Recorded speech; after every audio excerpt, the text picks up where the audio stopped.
Hi, thank you so much. You are watching Life Chats with me, your coach, Amina. It is a pleasure to have you tune in today, but I'm going to make this sweet and short. You know, this morning, I had the privilege of just sending some money, it wasn't even much, just a little bit of money to a nephew of mine. And it was just something very random. That I decided to do. I wasn't really thinking too much about it or thinking into it. And I sent him this portion of money. And my goodness, when he got back to me, he was so excited. It was just such a small amount of money, but he was so excited. He was so grateful. He was so thankful to me for this portion of money that I sent to him. You know, he said, Auntie, this really just met me at my point of need. I was thinking that even God himself forgot me. I was so touched by his response. This small, simple little seed, this small, simple little amount of money that I sent to him, blessed his day. And it just kind of brought me back to why I pursue the things that I pursue. Why am I trying to do what God has called me to do? Why do I keep pushing to do what God has put in my heart to do? And when I look back, it's because of this. It's because my dream is not just to bless me, it's to bless others. It's to bless others. And your dream as well is to bless others. Your gift, your ability, the thing that God has put inside of you is there not just so that you will be blessed or even your immediate circle or your immediate family will be blessed or that you would have money in the account. No, it's to also touch others beyond even just finances. Yes, finances is good and it's great and it can be a blessing. I want to be a source of blessing. That's why I do what I do. I want to be able to bless people just radically without even thinking about it, without ever having to say, oh my goodness, do I have enough money to bless? Or will I have enough left over to feed my kids? I don't want none of that stuff. I want to bless. I want to pay people's mortgages. I want to pour into people's lives. And it's not just limited to finances, like I said. It's also people's dreams. When they see you moving in your calling, when they see you moving in the things that God has put in your heart to do, it motivates them as well to do the same. Now, this is the thing. Sometimes we get kind of distracted with trying to be that big one, that big life coach, that big speaker, that big author, the best-selling author. But sometimes it's more than that. We're not all called to be at that level. We're not all called to minister to millions. We're not all called to earn millions. Yes, we want to live comfortably, absolutely. But even if you have been called to touch or to minister to the 20s, to the 30s, to 10 people, that's something. Because out of that 10 people that you are ministering to, or out of that 10 people that are being blessed because of you following your dream, they will take that.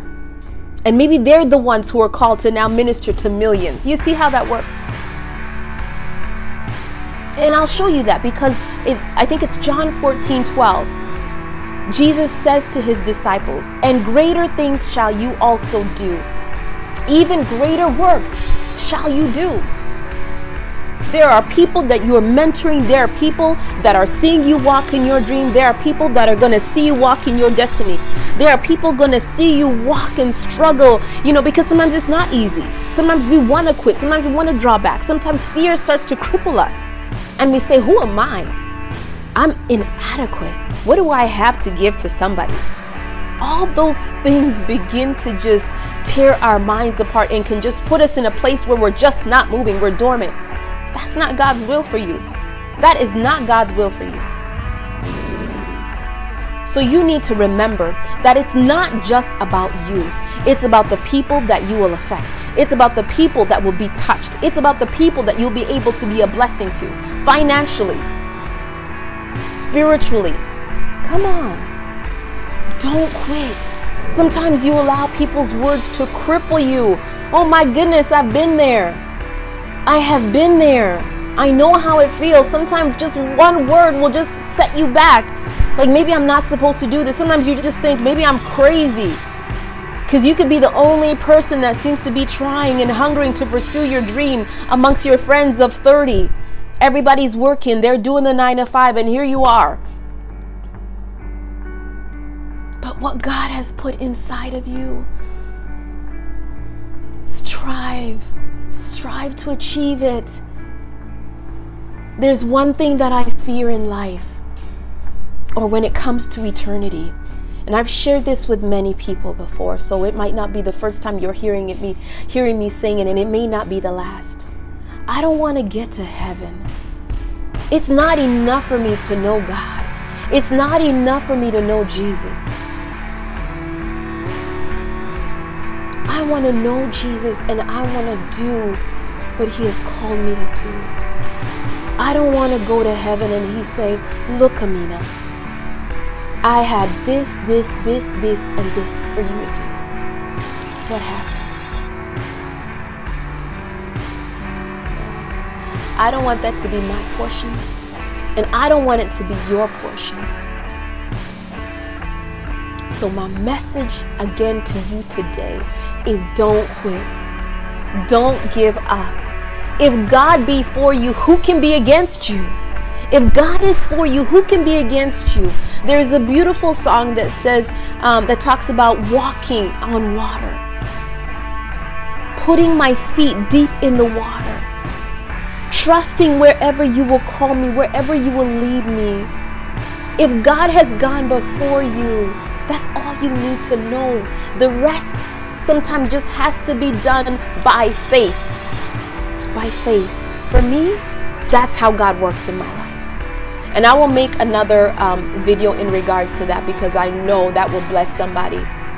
People who may not have the credentials, and you're looking at your situation. You're a single mom. Finances are all whack. You know, you don't have anything substantial to hold on to say, oh, I can build from this. I want to share that story with you, but that will be for next time. But for now, don't quit. Somebody is there listening to me right now, and you're just dormant. You've just stopped. All of a sudden, you just stopped. Fear has crippled in. You begin to look at the things around. Peter, when he walked on water, why did he sink? Because he began to look around. He began to look at his situation. He began to look at what he didn't have. He began to look inside of him and not look up to the God who is able. Many times, God calls those who are not perfect, who don't have it all. And if you are that person and you're listening to this message today, you will know it, because you just know this message is for you. You can just feel it. You can just feel it. You can just feel it. God is talking to you. Don't quit. Don't quit. Keep trucking. He has something for you. Doesn't mean it won't get hard. Doesn't mean it won't get hard. But it will get better.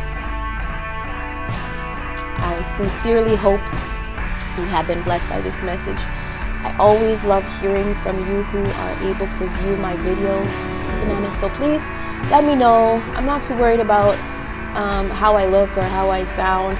I just want my message to get across. And the most important thing is that you can hear my voice. And I was having trouble with that before.